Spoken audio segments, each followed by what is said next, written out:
In this episode, John and I are going to be going over our 2026 plan. We're not only going to be going over our goals, we're going to be going over what we're going to do to actually stay on track and take action and actually get the results that we're going after. This is we'll just say it, an overall plan, an overall strategy that we've employed through the last couple of decades. And we're going to be talking right through the execution side of it and the big goals that we have for 2026. It's going to be a big year, John. Yeah, it is. It is, Mark. And what comes to mind for me, and it's funny because we just recorded another episode where I brought up Benjamin Franklin, but he had a quote.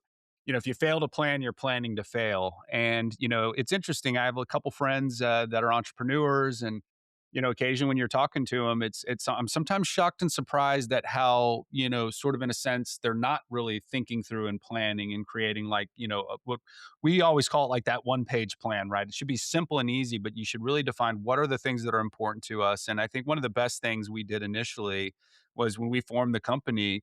And interesting enough, it started as a 10-page document, but ended up about 2 pages. But we created a vivid vision where we literally put ourselves in the mindset of 10 years in the future and said, what does this company look like in 10 years? And by doing that, now it makes it almost easy on an annual basis to say, okay, what do we need to chip away at so we achieve that vision that we've outlined 10 years out, right? So, some of the things around, our client experience, our charitable giving, right? How our asset management acquisition department looks like. I can keep going, but we have such a clear vision for that now it's just sort of saying, okay, what can we accomplish this year? What would be critical to ensure we get there? But sometimes it's the resources available, right? Like what we have this team today. What do we think we can do? And knowing we're going to continue to grow headcount and scale. So that prioritization of goals and tasks for the year becomes easier when you know exactly what you want the thing to look like in 10 years. So um, Yeah. 100%, John. And this is where, when it comes down to goal setting and planning, it's really important that you start very high level first and then you work your way down. Okay. So, at a high level, our overall BHAG, our big, hairy, audacious goal for the company, is that we want to be able to have a portfolio of 10,000 residents that are receiving the best living experience in the world. So, we want to make sure that we're providing that for residents. We're making impact not only for residents, but for investors that are investing into these communities that are really making impact and getting a great overall return. So it's a win-win in that overall big, hair, audacious goal. And so that's where this year, when we look at that BHAG, it's like, okay, what do we got to do to take one step closer to that? And so that boils down for us from a metric and tracking standpoint is 500 new residents or 500 new apartments or apartment units. And so why we like that number so much is because it's clearly measurable. And once you know what the overarching clear metric is, then you can start working back. Okay, what do we need to actually do to make that happen? It in most goal setting, and John, I know you've seen this through the years, is that it's vague in yeah, regards to what is being set. And so what's really important is at the end of the year, you need a clear yes or no, I hit it or I didn't hit it. And this is where our 2026 main goal that we have is to deliver the best living experience for 500 new residents. that's right.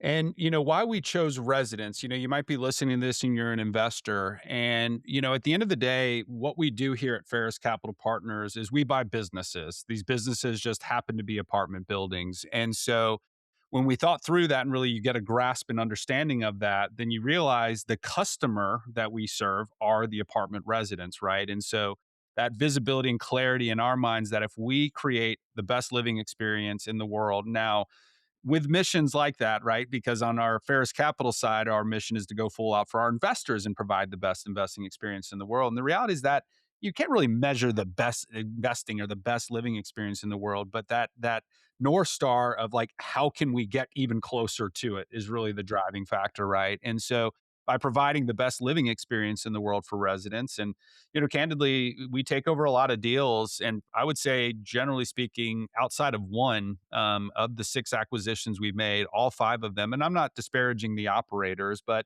they're a bit hands off. They left it with the property management team.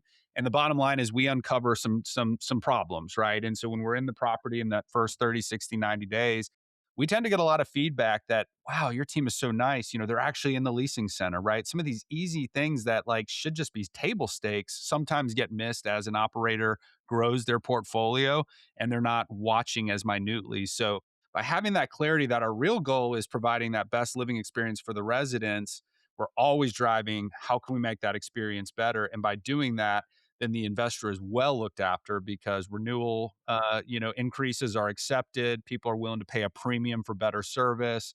They refer their friends and family, right? And so it all comes back. So, at the end of the day, the goal is to provide great returns for our investors. But how we do that is by, in a sense, really putting a lot of focused attention on that resident experience. So I think that clarity is important. And how do we do that, right? So 500 new units, right? So obviously we have to look and see, okay, knowing what a typical door cost looks like, transaction costs, maybe it'll perhaps be five acquisitions, depending on deal size, might be six or seven.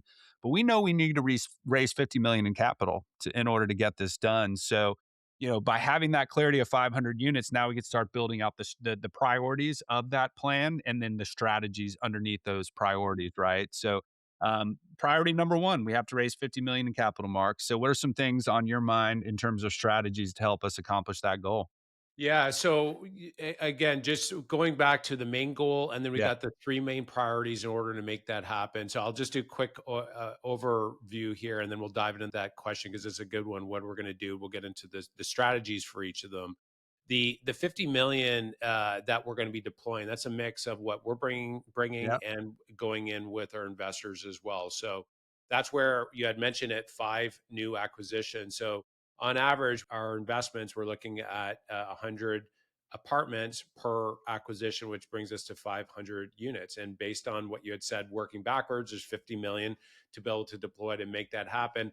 And then the third one, from a priority standpoint, is the execution of our 28-day full out transformation plan. So this is where we're going to be diving into some of the things that we need to do to make sure that we execute to tie in and follow back with our mission of providing a better resident experience. If we do those three things, we're gonna get closer to this 500 new resident main goal. So to answer your question, John, what are we going to be doing this year to uh, really, from a funding standpoint, making sure that when we have the right deal, that we're going to be able to uh, deploy this capital. And the first one is always making sure that uh, it comes down to how strong the actual deal and the fundamental is. Even though it's another priority that we have, or another with the 5 new acquisitions, if the deal is strong, it means that it's like a magnet for capital, especially in today's market. So for us, we want to make sure that we can move on properties a lot faster. So not only we want to make sure that the pipeline, and this is something that we've been working on for the last few years, as well as like building our base with strong investors that are really, they're not, maybe they weren't quite ready in the past, but they're ready now. So making sure that we're continuing the conversation and we're building out a process, and we're updating them, providing a lot of value along the way. And this is where we just brought on a new head of capital markets as well, Craig, who actually has an extremely strong track record of he's actually, in a previous role, he was the main leader where they raised about 1.5 billion in overall capital, and he was overseeing 40 staff. So he's been a really strong addition over the last couple of weeks. He's come on. Some of the things that we're going to be really focusing on is making sure that we're delivering not only on our investor updates, continuing to do that and improving the experience on that, but making sure that our overall reviews are continuing to be improved on that side. We are always looking to make sure that we are, from a communication standpoint, that we're delivering the financials in a way that is more absorbable for our overall experience when our investors are looking. And looking to launch a book this year as well. John's another Yeah. thing that we're looking to launch as well, optimizing the podcast. Like, I think we're close to about 100 episodes now, John, right? Yeah. So it's like Yeah. reviewing is like, how can we make it better? How can we make it a better experience there for our investors to get the message out? And then, of course, we're always looking for investors that align with our mission and really want to be a part of the overall, we'll say, the journey that we're on to be able to make impact in the community. That's right. Just a few other items. So, for example, we're big on feedback. So, we send out quarterly surveys to our investors, and we just did one that was specific to our investor updates. And we got really great feedback. I mean, in other words, we got a lot of nines and tens in terms of like, that question, how much do you value this content? But there were some good suggestions in there and suggestions we will implement going forward, right? Some just said we'd like to see the numbers first, right? Versus the commentary. So that's just a simple reformatting. But, asking those questions and really finding out what's important to our investors and where it makes sense layering that in. Another component we're looking at is just trying to figure out ways to remove friction in the process, right? Investing in a deal like this, it requires some work on the investor side. They have to, get their accreditation status check. They have to review the documents.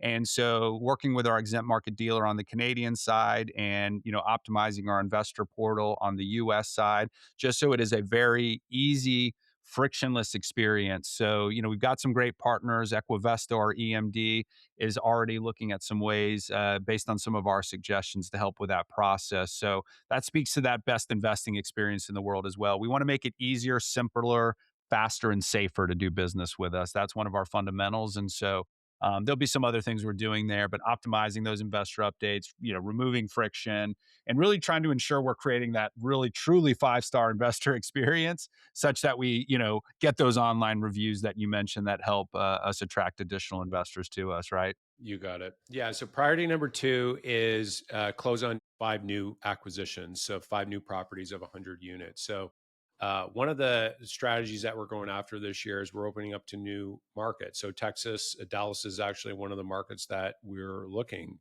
And so what that's doing is giving us more opportunities, more deal flow. And with more deal flow, especially in today's market where sales volume overall is very, very low, um, that's going to provide more potential opportunities for us by opening that up. And so opening up to 20 markets now is the focus.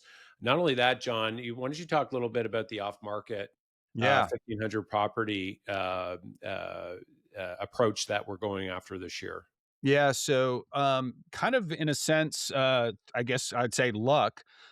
We were able to acquire two deals that were off market, and in both cases, the operator had owned and operated that building for a long period of time. So it was sort of a thing where it was really close to like retirement, right? And so the owner was starting to think about, I don't want to leave like 20 properties for my estate to deal with, and that's not 100% of what I'm targeting. I'm using that as an example, but there's a lot of people who own these buildings that, maybe are high net worth individuals, maybe bought the building 10, 15, 20 years ago, and perhaps just aren't aware of what's happening in the market right now and that there's hungry buyers out there. So, we actually started this test in January of this year, but the goal is to basically create a target list of 1,500 properties in those 20 key markets, like really identify properties that we would be proud to own, that fit our buy box, that our investors would love to invest in, and really do deep dives into those specific assets, kind of in a sense, review them. We're not obviously going to do a full underwriting, but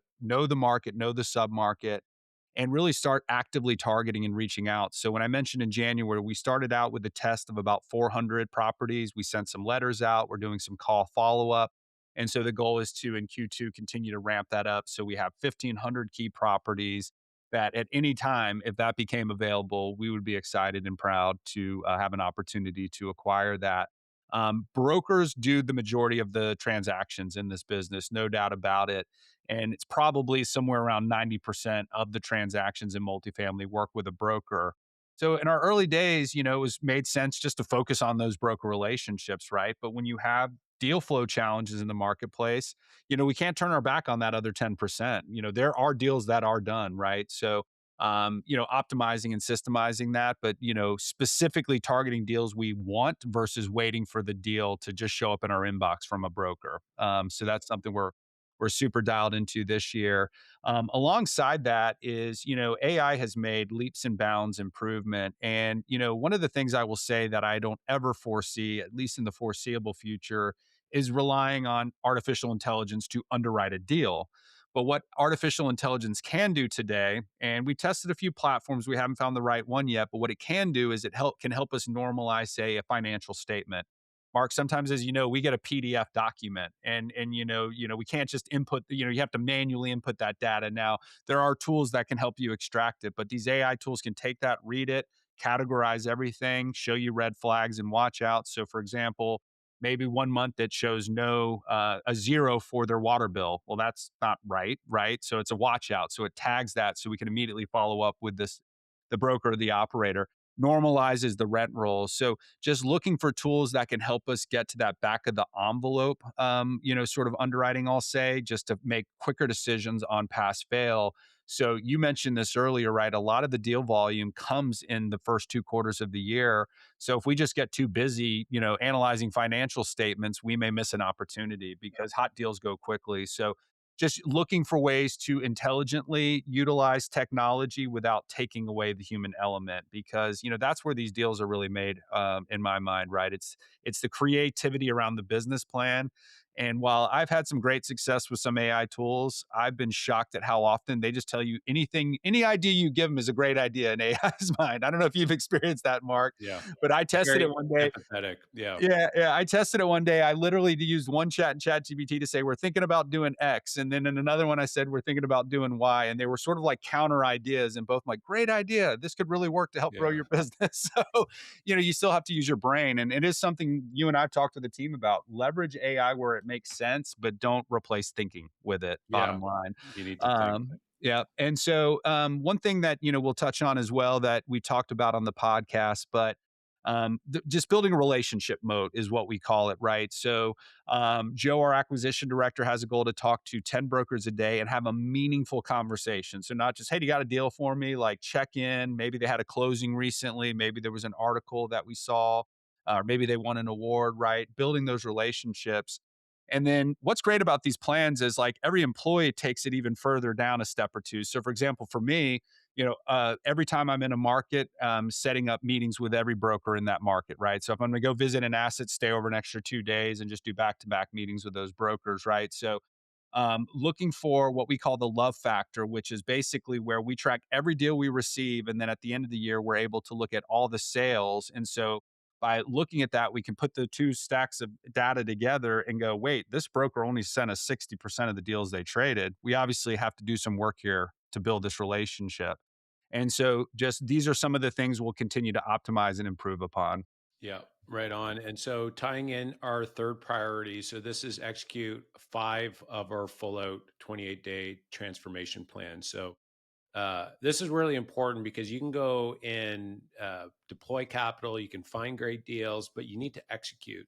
And this is an area, John, that I think a lot of operators is like sexy up front. You close on a deal, but like these are 3 to 5 year projects, and a lot of times it like in other with other operators, that's our plan, 3 to 5 years for our assets. It's like it's a lifetime. So getting into a rhythm of execution is really important, but the priority is not only ongoing execution, it's how do we start the asset. So we've actually seen the improvement by going fast and hard and providing a ton of value within the first 4 weeks. It's like there's a new sheriff in town. The residents have seen other operators take the properties over. A lot of these residents have been there for like a decade in some of these Yeah. properties, and they've seen operators come and go. And it's like, yeah, the operators said they're going to do this and this, and they just never get around to doing it. But Yeah. with us, our goal is to show them first and then tell them after what we did. Right. And so Right. it's a very different approach. So making sure that the from a priority standpoint, we execute and we execute better than we have done in the past Right. with the first 4 weeks and adding a lot of value. One of them actually is making sure that we're improving our Google reviews this year. So we want to increase the overall score above 4.5. Is going to be the mission for our reviews of our residents, and this is going to be an ongoing rhythm for improvement that we're going to be focusing on. So that's one of the Yeah. clear measurables we're looking at with our 28-day plan. And this is a great example because it's one thing to say, hey, we want every property to have 4.5 stars. But what we actually did is we did the math. We figured out, so actually, two of our assets are already at 4.6. So, we're saying, okay, let's see if we can get to 4.7 or 4.8, right? But when we take over an asset, we often inherit those reviews, right? Now, I will say if it's really bad or egregious, we'll actually work to kill that old business page and create a new one. But the reality is, you got to be a little mindful that, one or two 5-star reviews may actually be worse than, say, 100, but with a 4 average, right? Because the more reviews, just the more, people tend to believe it. So we literally did the math and said, okay, what is it going to take to get to a 4.5-star review by the end of the year? And we factored in that, unfortunately, no matter what we do, there's a world that could exist that we get a bad review. And if you get one 1-star review, right, the math's simple. You got to get 5 5-star reviews to eliminate it, right? So we literally set monthly, quarterly, and annual goals for each office, and we're tracking that in our monthly property management meeting. Where they're reporting on those numbers. So it's not just saying we want 4.5 stars, right? It's like actually knowing what that looks like and how do we get there, and what are those weekly, monthly, quarterly, and hence annual goals that need to come together to make that happen. Now, one thing we also have implemented really at the Q4 of last year is we started creating a few additional property management meetings. Now, there's a real thing, right? Remark death by meeting. So we didn't want to just create meetings to create meetings, but we had an idea because all of our property management is consolidated under one group, Asset Living, and they've been doing a tremendous job. So what we've done is we've created, we call it the first Friday, and every property manager, leasing manager, maintenance person is on that call. They come into the office, so that whole group, say for one asset, is sitting in front of the computer, and we go through each team and we talk about wins, challenges, opportunities, and threats. And it's a fun meeting. We're not there to give like negative feedback. Obviously, if there's something that's concerning, that's handled offline in a one-on-one or sort of in a private meeting.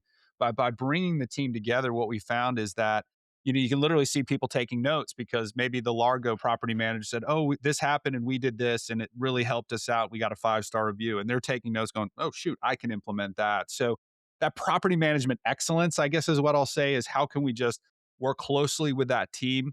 And another thing we're doing is actually implementing what we call Faris Academy. We've sort of done this in a sense where we're training these new property managers when we take over, but we actually want to build what's called a LMS system, a learning management system, so we can actually like have them go through it and get certified on an annual basis on our walk tour, our guarantees, our mission, vision, values. So it's talked about a lot, but it's now time to formalize it and create an actual like training, module, a protocol that they'll go through. So just continuing to drive excellence at the property management level. For sure. So a couple last ones there for the acquisition is making sure that within the 28 days, sometimes in the past things have gone past the 28 days. So we want to make sure to squeeze as much value within the 4 weeks is going to be the mission this year.